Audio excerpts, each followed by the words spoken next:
शहाच्या कार्यालयाकडनं काय सांगितलं गेलं? अमित शहाच्या कार्यालयाकडनं काय सांगितलं गेलं? प्रफुल्ल पटेल आणि सुनील तटकरे हे बोलतायत की तुम्ही थेट आरोप त्यांच्यावरती करत नाही, तुम्ही त्यांचं नाव घेत नाही, तुम्ही थेट आरोप त्यांच्यावरती का नाही करत आहे आणि म्हणून ते उत्तर देणार नाही. ते तेव्हाच उत्तर देतील जेव्हा तुम्ही त्यांचं नाव घ्या. एक समजून घ्या की मी विरोधातला आमदार आहे, मी कुठेही त्या ठिकाणी सत्तेत नाही. त्यामुळे या सरकारमध्ये तसं बघितलं तर माझं कुठंच वजन नाही.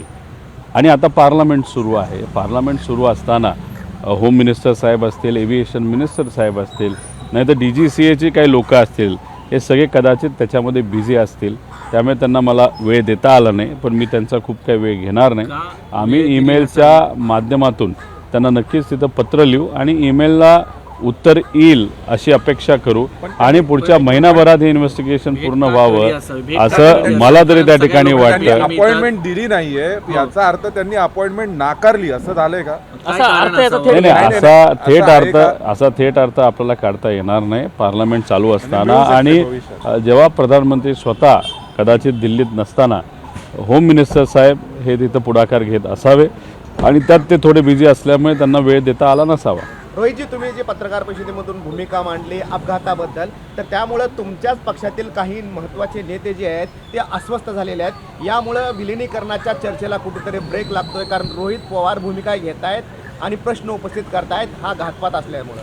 राजकारणात आपण कशासाठी असतो तर भूमिका घेण्यासाठीच असतो आणि तीच गोष्ट त्या ठिकाणी मी करतोय. पण तुम्ही जे म्हणत आहात ते ऐकू माहिती आहे. मला वाटत नाही की आमच्या पक्षातून कुणी नाराज तिथं असावं.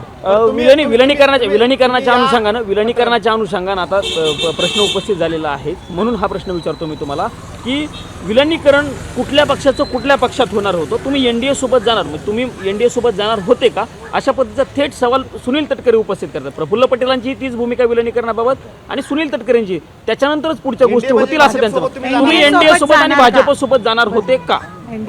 मी जी 12 तारखेला प्रेस कॉन्फरन्स म्हणजे आजच्या दिवशी घेणार होतो ती फार सखोल आणि डिटेलमध्ये आहे आणि पुराव्यासकट आहे. आता ती जी प्रेस कॉन्फरन्स आहे ती सोमवार नाही तर मंगळवारी मुंबईमध्ये मी घेणार आहे. त्यावेळेस हा जो प्रश्न त्यांचा आणि तुमचा आहे त्याला योग्य असं उत्तर तिथं NDA सोबत जाणार होते का नाही त्या प्रश्नाचं उत्तर तुमच्या प्रेस कॉन्फरन्समध्ये मिळणार आहे. 100%. त्यांचं म्हणणं आहे की भाजप ज्या पद्धतीने विलीनीकरणाचा प्रश्न आहे, तुम्ही दादांना न्याय मिळावा यासाठी समजा काही आमदार नाराज झाले, तिकडचे इकडचे जवळचे लांबचे हे सगळे विसरून विलीनीकरणा याच्या दादांच्या या सगळ्या घातपाताच्या जी शंका उपस्थित केलेली त्याच्यावरती कायम राहणार. बघा, सत्य जर जायचं झालं असतं तर आधीच आम्ही कधीतरी गेलो असतो. आम्ही विचारासाठी आणि जे मनाला योग्य वाटतं, लोकांना योग्य वाटतं त्यासाठी आम्ही संघर्ष करत आलेलो आहे.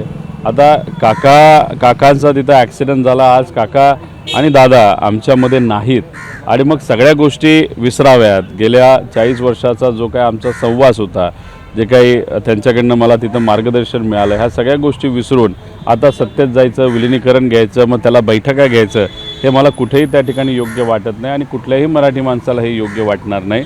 त्यामुळे मी पहिली भूमिका जर घेत असेल कुठली तर ती आहे दादांचा ॲक्सिडेंट झाला कसा हे लोकांसमोर ते आलं पाहिजे. राजकारण करण्यासाठी अजून बरेच वर्ष पूर्ण विराम दिलाय असं म्हणायचंय का तुमच्याकडून? हो, थांब वाट बघा. सोमवार मंगळवारी जेव्हा प्रेस कॉन्फरन्स होईल त्यातून जे काय आहे, जे घडलं, जी चर्चा झाली, कधी झाली, कुठल्या तारखेला झाली, कसं झालं, काय झालं, कोण काय बोललं, ह्या सगळ्या गोष्टींवर मी सोमवार नाही तर मंगळवारी बोलेन. सुनेत्रा काठी दिल्लीत होत्या. त्यांनी पंतप्रधान नरेंद्र मोदी आणि अमित शहा यांची भेट घेतली. बोलणं गरजेचं आहे. त्या बाजूचे लोक बोलत नाहीत, तुम्ही इकडच्या बाजूचे बोलतायत, काय कारण वाटतं? मोदी साहेबांना आणि अमित शहा साहेबांना काकी काल भेटल्या या TVच्या माध्यमातून मला तिथं कळालं.